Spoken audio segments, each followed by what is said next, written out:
Hi, everyone. Welcome to Psychosomatic Conversations with Christy, Sean, and myself. We're delighted to be back again. And last month, we talked about how global stresses and global conflicts affects us as individuals and also the people around us. So we're now moving a little bit more closely into the body. And the topic for today is basically the body as a guide and not an obstacle. So we've been having a bit of a discussion around this topic this morning, and we thought it would be interesting just to share some of our personal experiences in regard to when we may not have listened to our bodies. One standout moment as opposed to the daily moments. But sometimes there are times in your life where if you start to catch some of the patterns, it can be really insightful. And I think I'll just start with my story. So, one of the first psychosomatic kind of experiences that I had, even though I had never heard of the word psychosomatic back then, was when I was 28 years of age. My father had passed away. I was working, I was busy, and I started to notice this really deep, deep fatigue that was in my body. And I was going for blood tests and just constantly thinking, okay, there's something wrong with me. I need to get it checked out because I knew I didn't have the energy that I normally would have. And at the end of the day, I was coming home absolutely exhausted. So I think on maybe the third blood test that I had over the period of 12 months, I had a very insightful GP. And the GP turned around and she just said, "What's the relationship like with your father?" Believe it or not. Mm. Wow. And I burst into tears, Oh, burst into tears. And she she goes, wins. "Yeah, yeah, yeah." And she was, I mean, I think it was just so amazing that she was so insightful. And she said, "I think that you need to go and see a counselor or a psychologist." And that's what I did and started to start my journey of unpacking, some of the things that were still just being stored in my body, stored in my psyche, and that I was overriding quite simply because I didn't want to go into the emotions around that. So very, very cool that I had someone there. And when I reflected back on the psychosomatic side of it, my body was showing me that I had something going on, I had no idea it was in the emotional field. So that was probably my first awareness of psychosomatics and how that was playing out for me. Christy. Mm, very similar story. How interesting. Hmm. I was, I had moved to where I'm at in Utah in the US from my home, which was Montana. So it's quite a ways away. And about a year out after I moved, I was having severe headaches, crazy anxiety, which I'd never had. Because I was living on my own, working and going to school, and I kept thinking, what's wrong with me? Because I had no idea that that was a thing. I hadn't had them before. And a dear friend of mine said, "Hey, Christy, maybe you should go see someone." And I actually went and saw someone like me, which is laughable. And I'm on the table and it was the smallest noticing, just like the doctor. And he had, he touched my belly and he said, "So what about things at home?" Or same thing, Linda. Lots of tears. I was so blown away by the reaction because I really don't think I was aware that I had emotions. What I understood was pushing to get what I needed to do to work harder. And that was just not part of my paradigm. And I cried for, I think, 2 days. And I was so intrigued. I said to myself, well, he didn't really do anything. He just touched my belly. How come I can't stop crying? And I started school right after that. It was so significant that the awareness that I didn't have, and once that brought in how much, number one, I felt better, but also the amount of emotions that were coming out, I couldn't contain it. And that's really the beginning of my journey in psychosomatics. I was so blown away by what was being held. I had no idea. So that's my story. Thank you, Love it. Kristen. Sean, over to you. Oh, how many stories? How far back should I go? Um, there are times where I've been aware of symptoms that are really short term, that I've been able to comprehend that something I was amiss in my alignment or my understanding of myself. And then there have been major ones where my body ganged up on me. And I say ganged up on me, but really it did me a favor. One in particular event that stands out that put me in hospital um, was lung embolisms, so blood clots on my lungs, peripheral, not in the center, but peripheral. And I had had pretty massive business commitments at the time. I had 6 months beforehand, my father had died, maybe 12 months. Um, so in amongst all of that chaos was strive, strive, strive, strive, strive. And um, eventually that striving, which was overriding the discontentment underneath, my body just ganged up on me and threw me in a hospital. And I was so grateful. It was just like, right, I can, I have to, this whole thing has to turn upside down because I don't have any choice now. Because all my choices led me to this moment that became a collapse. And I call it my get out of jail free card. So I was legitimately sick, so therefore unavailable. Um, and and that was a real massive turning point because there's a lot around the retrieval of my body. As in, when I say retrieval of my body was already there, but it was me getting back in tune with my body and also overcoming, um, understanding all of the symptoms that were behind, but the emotional push that was also there. And it was very relative to breath. So my life existence in itself. Um, so that was and it was a kind of, it turns out afterwards, after I came out of hospital, my friends were telling me that was kind of a near-death thing.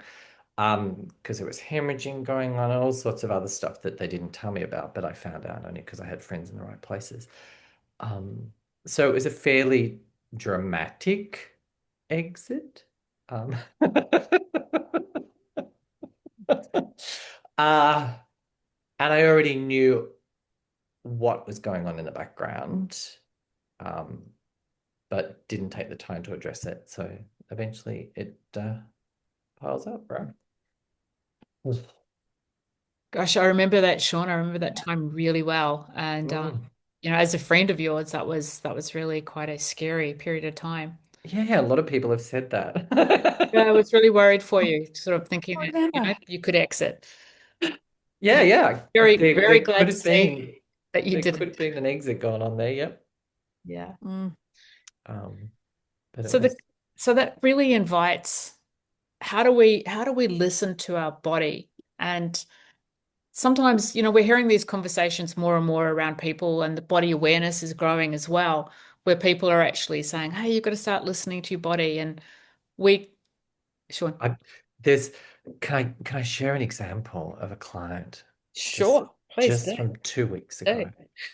Um, they were recommended to me by somebody else. They came, they knew nothing about me or um, what I do or any of the treatments or all those things. Um, So I was very gentle. I was very aware of the delicate space that she found herself in, which she was unaware of. Um, and then 4/5 of the way through the treatment, she just Ah, good. completely collapses into this. Hmm. Um, which I was hoping we would do that the second time round, not the first time round. I was really, really gentle. And she was very confused afterwards. And what she came in touch with was rage. She was like, furious that this experience had occurred. She didn't know it was supposed to happen. She didn't know what was going on. All of the chaos that goes with that she felt. But the rage was really what was missing in her life, like the passion, that raw passion that she'd already described beforehand, um, around her work and around her life and around her participation. Um, but it's just one of those things that when the timing's right, it just kind of happens. Hmm. Yeah, and to allow that in a safe space. I mean, how precious is that? Yes, it nearly wasn't safe for Yeah. me, but that's okay.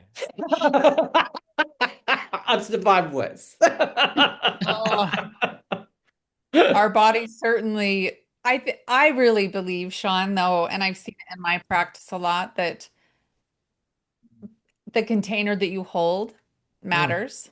And mm, her system felt safe, even though yeah, maybe her brain wasn't aware of what was happening. no idea. That happens quite a bit because the awareness that I think psychosomatic brings and the work that we bring, we can see what that is, and the body is intelligent enough to go, oh, thank God, let's let go of this. And Yeah, it that's wasn't right. even Oh, intentional, like you said. now is the right time. Oh. Exactly. That's what happened to But me. It happened hold to on. It's not in clients. the calendar. Exactly. I didn't plan Yeah. for this. Can we get this out of It's here like I don't fast? have time. Uh, Mm-hmm. Yeah. yes, So funny. it was very interesting. So Not funny, but it's funny. funny, not funny. But it's Funny one of enough. those things where you can they learn to identify or become aware of where their allegiance is, and their allegiance is with the the mentality or the mind or the foresight that the mind would prefer to have and their loyalty to that. But then when the body is given the moment to be heard or we're asked to listen, it'll throw up exactly its own truth. So, Yeah. and that truth was a surprise to her mind. Classic. So yeah, it was very fascinating. I just want to share that. Thank Mm. you. Thanks, Sean. So what I was just saying before as well, we kind of get used to thinking about the body as when something goes wrong, you need to listen to what your body's communicating. But I'd really like to invite you to think about it in a slightly different way. If you feel that you've been a little bit disconnected from your body, to start to notice the subtle messages, the subtle areas when you maybe even first impressions of someone. It could be, oh, what is my sense? What is my feeling? So that you start to develop a really good ability to go, oh, my body is communicating in just everyday situations. Because the more that you can start to use it every day, the more it's going to show up. Christy, you got any examples that you'd like to share? Um, yeah, I would like to talk a little bit about insomnia. I see a lot of that coming into my office. And one of the signals with insomnia tends to be overthinking, mentalizing. I would also say hypervigilance and not feeling like you can let go and literally close your eyes and go to sleep, because sleep is letting go. And what I see, and sometimes with myself, and I experience, if I'm carrying too much or I'm thinking about too many people, things, my mind can't settle and I'll lay there till 3 a.m. And that's one of my signs as well to pay attention. But as I have clients come through, I see so many people on sleep meds because of the pattern of pushing and the pattern of over mentalizing until the body's so exhausted it falls asleep instead of allowing and opening the space for relaxation and rest and not being on digital products. Like there's so many parts now that didn't used to exist. And sleeping with phones, always having noise coming in also creates insomnia. And so we're in a different world today than we were of we how we managed before, even with being over mental. Now we have media coming in and light coming in and sound coming in, which also creates more insomnia. It's a wicked, vicious cycle. And when insomnia happens, that's really when I see the body breaks down, people start getting sick, getting colds. If it's long term, can develop all different kinds of issues in the body because it's not repairing at nighttime. And instead of ignoring that part, which is what we're talking about today, is to pay attention when you're not sleeping. So you can find a new way to regulate for sleep. So that's, Christy, is one of your signals when you're out of balance. You'll first notice it in your sleep and your sleep disturbances. Absolutely. Yep. Because my mind will be on, and what it says to me too is I'm not doing my practices. Like I like to do a meditation at nighttime or a sleeping yoga kind of thing. If I forget or there again, I override that, my body quickly reminds me, oh, we're not doing that. Yeah. Because I used to take sleep meds a long time ago because I couldn't sleep. And now I know that when that happens, it's an indication for me to go remember my practices because life happens. And I always come back to that because I don't like not sleeping. I don't It's think quite anyone terrible. likes not sleep. Oh, it's quite terrible. Yeah, yeah. But We, yeah, and we're going to go into some of those practices in our next mhm. session as well. So we'll come back to the insomnia and your practices if it's okay, Christy, next Yeah, week. I would love to share those. Sean, how about you? What do you notice? Yeah, I recognize now why I spent a decade on the dance floor. Um, because it was a space where no one could actually talk to me. Mm. I was able to just be with my body and express my body and allow through what was within my body at the time.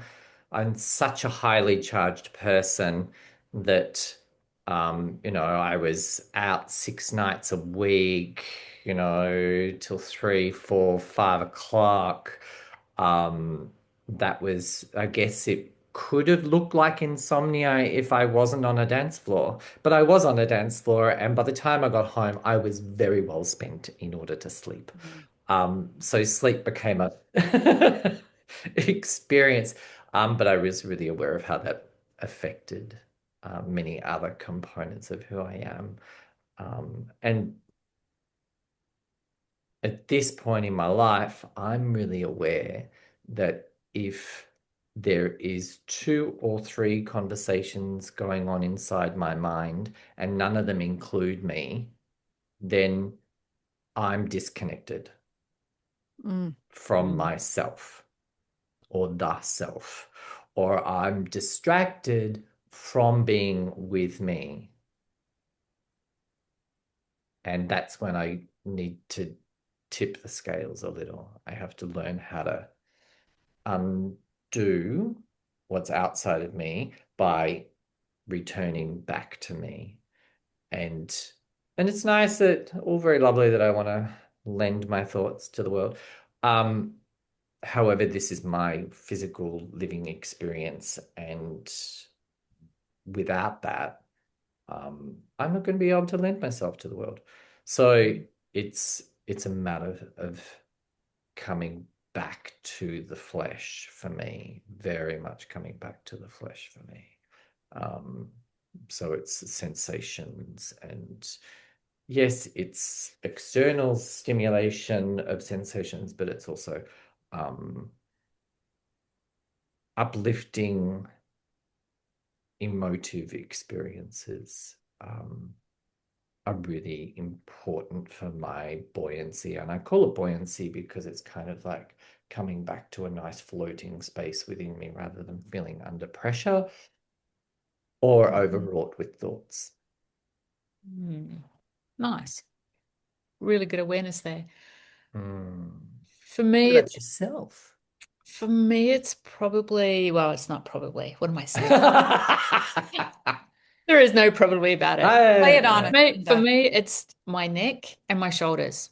mm, And Mm. having had three physical accidents that, one being hit by an interstate transport carrier, oops. uh, my neck has been a source of weakness. And as a result of that, if I'm out of balance, it's the first thing that starts to, really show up. And Christy, very similar.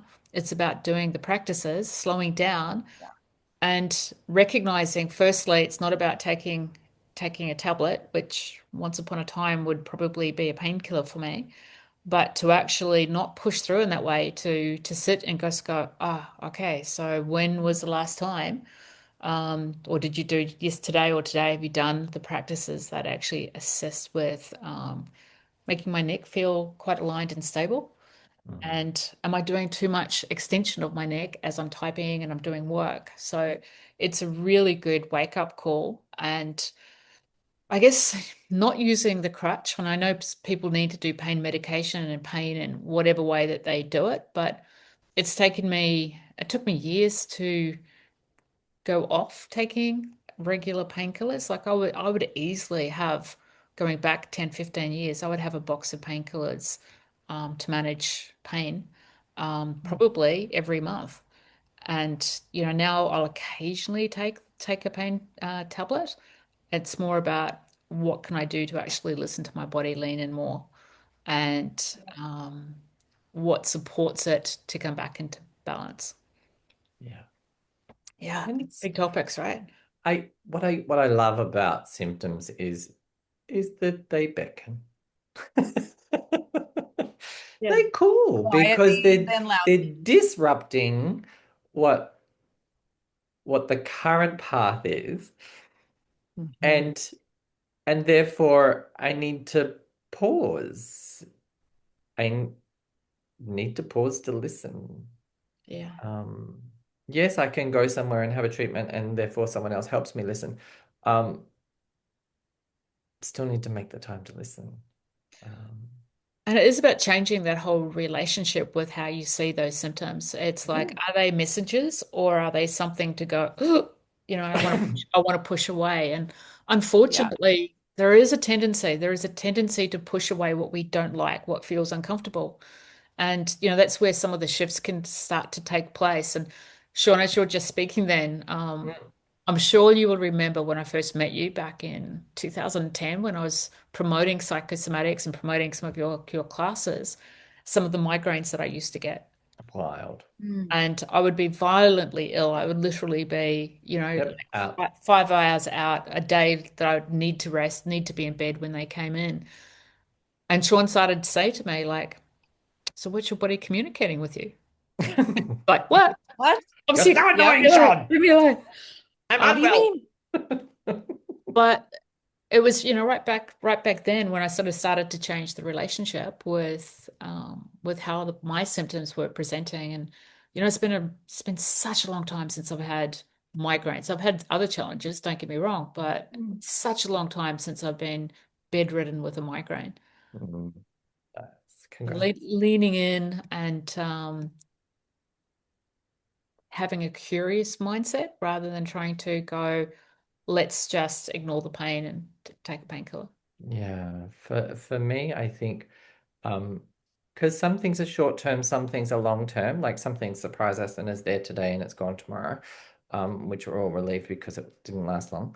Um, but then there are other things in life that have a larger process, whether that's grief, whether that's physical recovery from an injury, which takes a deeper dedication, and therefore having the temperance or the understanding to coexist with what my brain perceives as a disturbance, but the disturbance is actually the priority in my life over and above my tasks that are outside of me Yeah. in order to fully recover myself. Yeah. Not necessarily from the incident, but recover myself. So I'm return to that part of the body and that part of I'm friends with that part of the body. Yeah. And again, that can be so hard when there's a fear of what could happen. Ah, And poor to brain is so lean in. terrified of so many things. Yeah. Yeah. Poor Yeah. brain. Well, and that's where, Sean, you called it a free ticket. Yeah. Because what will happen and what usually does happen is something glitches Yeah. and there's a sickness, there's a something, and it does force rest sometimes. And I think that's what happened in COVID, right? Suddenly somebody would Mhm. have something mild and they'd have to go, oh, can't come. Yep. Yep. Everybody suddenly was pulling out of plans immediately, right? Um, so there's a whole change of society around personal health, but also um, how we show up somewhere. And at that point in time, it was unacceptable to show up anywhere if you had any sense of a sniffle. Yes. And people were using that as a get out of jail free card. Oh, sorry, can't come. Oh, can't come. It was nice. I used it a few Interesting. times. I'm like, oh no. Yep. But it seems like that's over now. Yes. In that I see it, the patterns come back of the pushing till you're through, you're sick, Mm, mm. till you hurt. Like that's a really good example because I think when the world paused for that amount of time, people were sitting with themselves Ooh. And that and either became something noticing. lovely or something unusual, Yeah, really challenging. mentally, Be, emotionally, physically. Yeah. yeah. And it can be really concerning for a lot of people if they have pushed through the pattern and been, right from a very young age, been the responsible one, the person who needs to show up all the time, Mm. and they've parked the emotions. It can be a really scary place to actually go, well, what happens if I move to the other part that's got the storage of those emotions, the vulnerability that I don't show out to the world? Um, I actually, I see a lot of clients in that situation where the coping patterns are still very much prevalent. And I would say sometimes in the grief patterns that shows up, incredibly strongly. So the Mm. body not only needs Yes. to feel safe as what we've been talking about, the physical safety with the facilitator, but it actually needs to also be internally safe. The Hmm. client creates an internal safety, and it's not something that you can just simply go to your body, hey, you just need to be safe on the inside. Like, be nice, be kind. It's like sometimes that guiding into, well, how does that look and how can you create that safety? Mm. Yeah, and what are you saying? I think that's a beautiful example, Linda, to become aware of what is going on in the mind about the issue or about your body or about your health. Yeah. Like even if you get to the point of exhaustion, I've heard so many people say, my body's betraying me because now I'm getting sick or I have brain fog. And it's so part of this communication aspect that when we have those things to not instead of getting upset or thinking I think my other favorite phrase is I thought I got rid of that. Yeah. It lets you know you didn't, that you're human and it comes back. And so I say that gently because it's so easy to go to that perfectionist kind of place of why does this happen again? Because we're human and life happens and we're in times that we've never been in, which is why I we're call doing it this the call in the emotional first place. university. Oh, The mental and emotional university. What? I haven't got time to listen. yes. Ah, yes, you Very will. real. Oh, Hmm. yes, you will. Yeah. And often it's about things that um, Yeah, the body has a secret for you. A secret about Mm. yourself, a secret about um, the way in which we're interrelating, the way in Mhm. which we are approaching particular, very specific um, feelings or notions or movements. Um, it's the body will teach you alignment, and we need to be available. If we're Mhm. not, that's okay, because that's a unique framework to existing. It's expensive in Okay. many different ways. That as well. Expensive if you don't listen. Yeah. It sounds like we're kind of describing it a little bit as well, the midlife crisis that can occur for some people. Yes. I just invite Christy to lean into the midlife crisis. What does that represent for you as a concept around how the body's communicating? The frustration that it doesn't do what it did is what I hear and see the most, especially I literally had a client yesterday that's working 7 days a week, probably 80, 90 hours. And what I loved what she said, so she's 55 now, and she said, "This has never happened before. I've always been able to work that much. What's wrong with me?" And we laughed after she said it because it was such a mental frustration, and we just laughed like it was hysterical because a midlife crisis is noticing, oh, I really probably should take care of myself. And her body was forcing her not to, like to not work so much because it literally was collapsing midday. Yeah. And she was developing serious neurological things because her head is on a computer that long and a lot of pain and burning in her neck and shoulders Mm. that she never had before when she was younger. And so it's a whole different change of literally being forced to listen because it's screaming louder than her brain is at this point. It's like a body RSI moment. It, that's a good example. Yeah, because it takes over. Yeah, smash a habit for long enough, it'll smash you. John, what about you, midlife crisis? How do you view that in terms of the body's communication? More often than not, I see it as somebody's response to retrieving the life that they thought they should have had or could have had. So, um, sometimes they'll do things that are out of their norm, um, in order to have an adventure or a feeling or a sensation that they feel they haven't had for quite some time. Mm, Reactivating threads of their body, um, for the thrill of life to exist in them again because it becomes so dull. Mm, Yeah, so dampened, so denied. Um, and suddenly they're like, this isn't how it's meant to be. And there's a real push against the norm mm. or what they've created as their norm.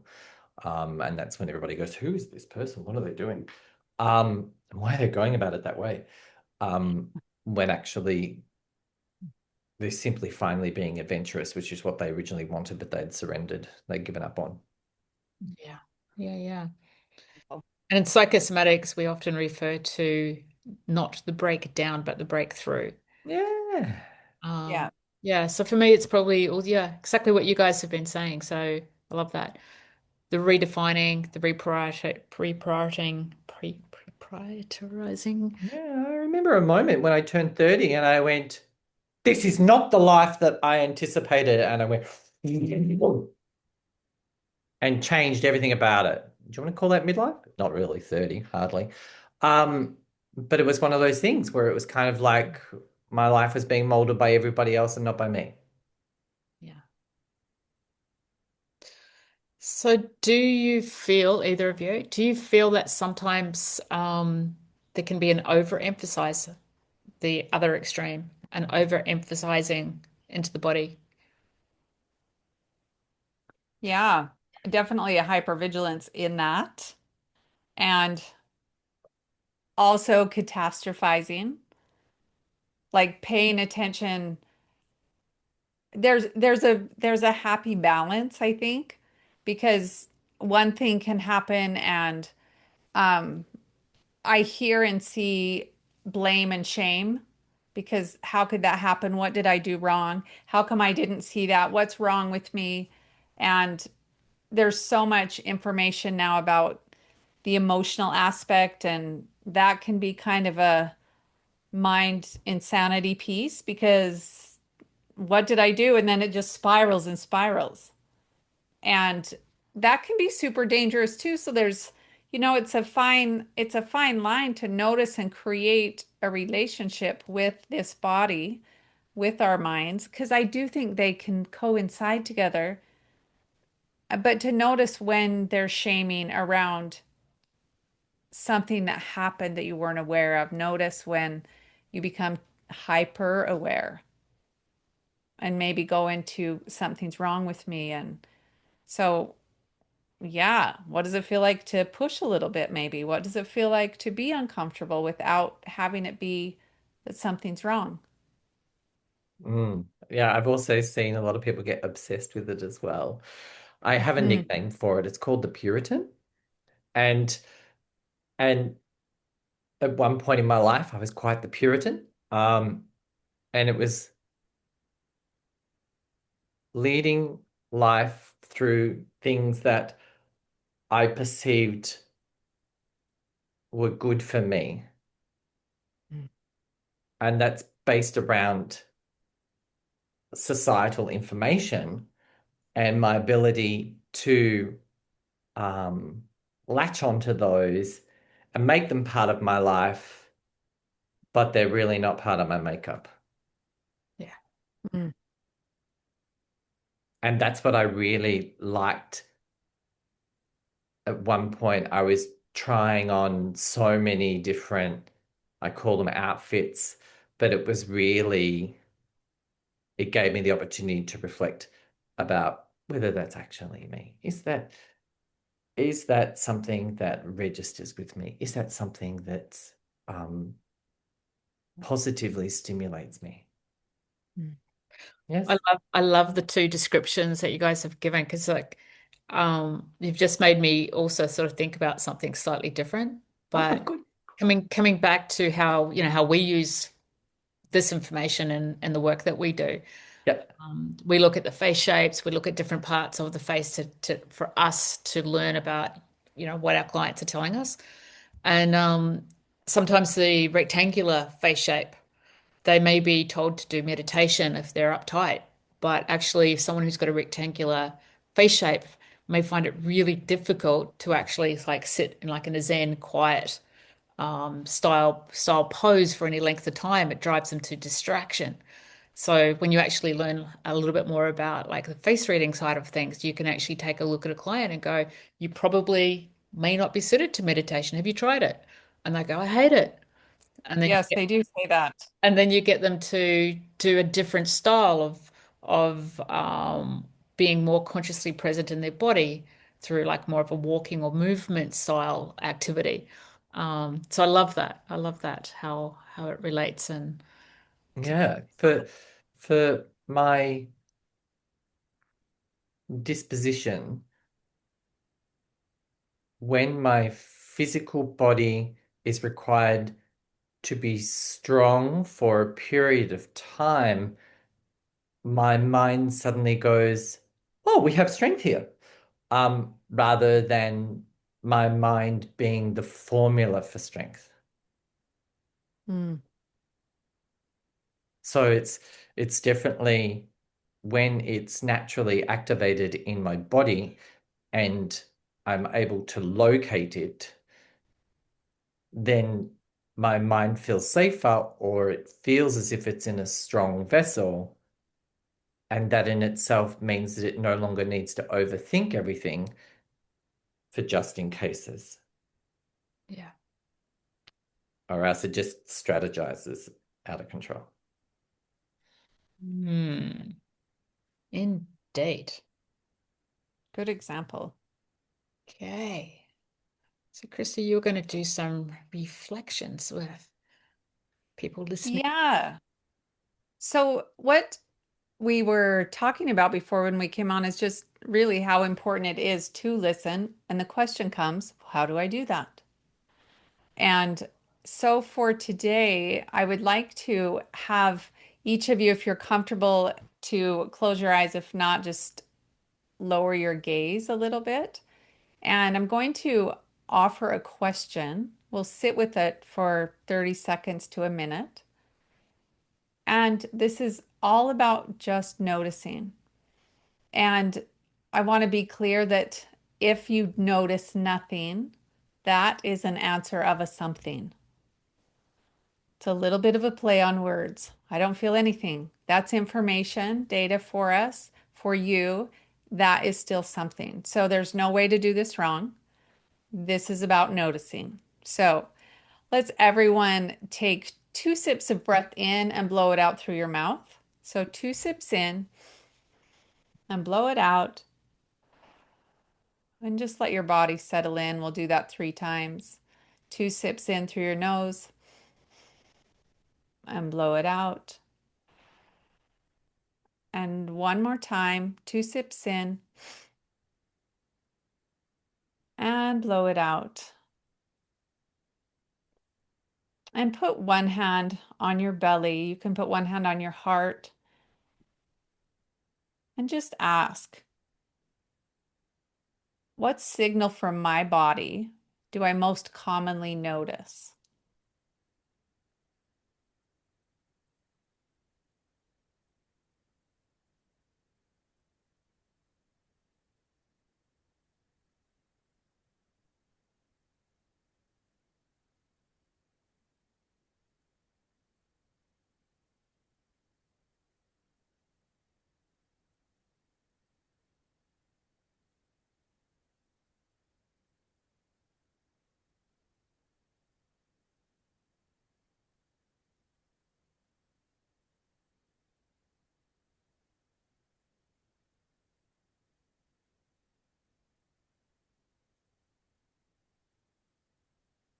And as you notice that, to take another deep breath.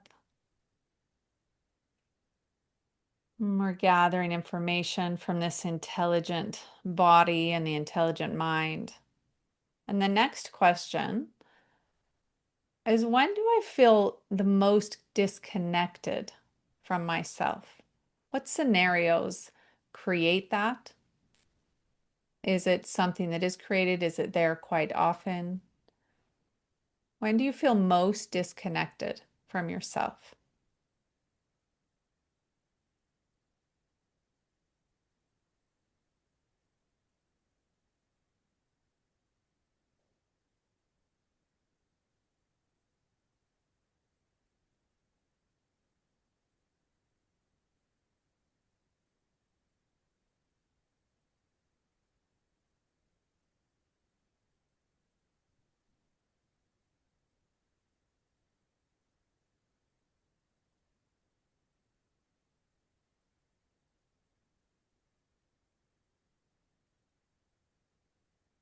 And even noticing with these questions what kind of stories might come up with the question. That's also information to be aware of the back and forth with the body and the mind. And I'd like to ask one more question. What happens when you override your exhaustion and you push through regardless of the fatigue or pain? Because sometimes it's either or. What happens? What do you notice when you override it in the past?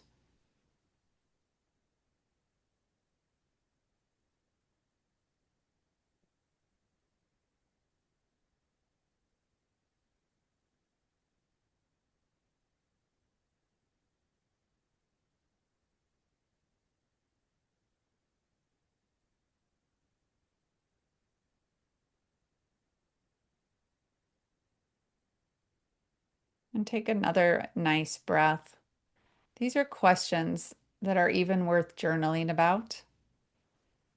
The more awareness you can have of self and relationship to when something happens, how do I react?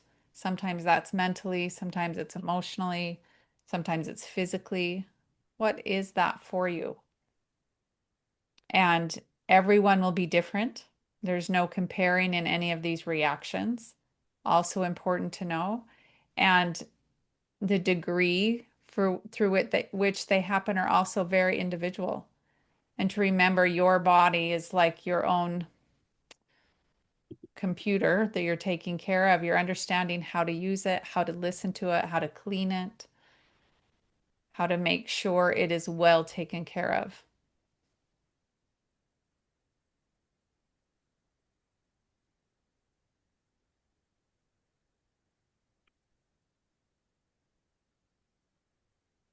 Go Yes. ahead, Linda. Thank you. Thank you. And if anyone wants to put any just comments in the chat, just in terms of it, if you did want to share just something that you might have noticed, some new awareness or insight, feel free to put them into the chat. That was beautiful, Christy. Thank you for doing that. And it's always such a great reminder just to kind of consider those questions because it can be difficult to, like, if you never have this type of question, it's like sometimes you're busy, you just it would never come into mind. It's a really beautiful reflection. They're And so good to know because you can laugh at them when they happen. Because they will happen, I promise. You'll do great, you'll do great, and then it'll happen again and you'll go, "Oh my God, there I am again." And I hope that you can laugh with it with us of being human until we leave the planet. I really believe this is a process of practice, relationship back and forth with ourselves. There is no perfection. There's only cultivation and exploration and compassion towards that. I have to laugh as you said that, Christy. It's just reminds it reminds me of you maybe need to learn how to have fun with it. Learn how to laugh with it. Because that can be a process too, right? Just It learn, is. learning how that internal part that starts to have some laughter with us.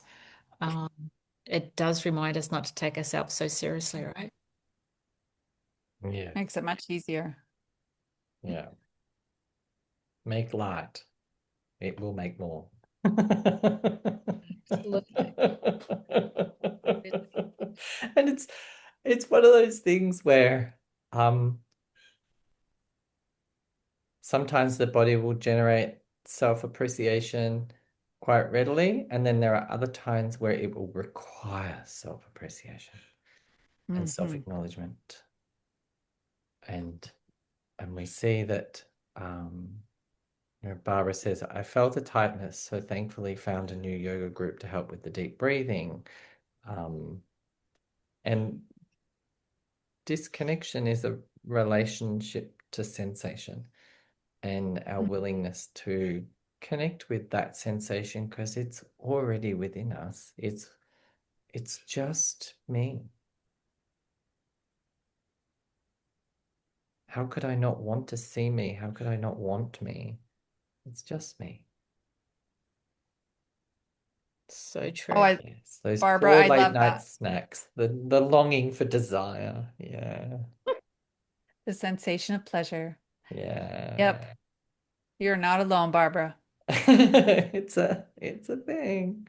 Yeah. That sense of fulfillment, rather than the experience of discontentment, or the understanding of discontentment.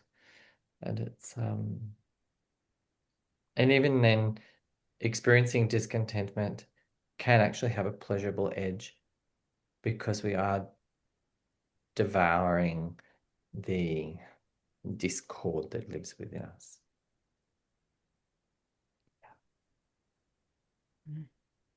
So as we come towards the close, we just invite you to take away that awareness creates choice. And the more that you can create the space to become aware, the easier it's going to get.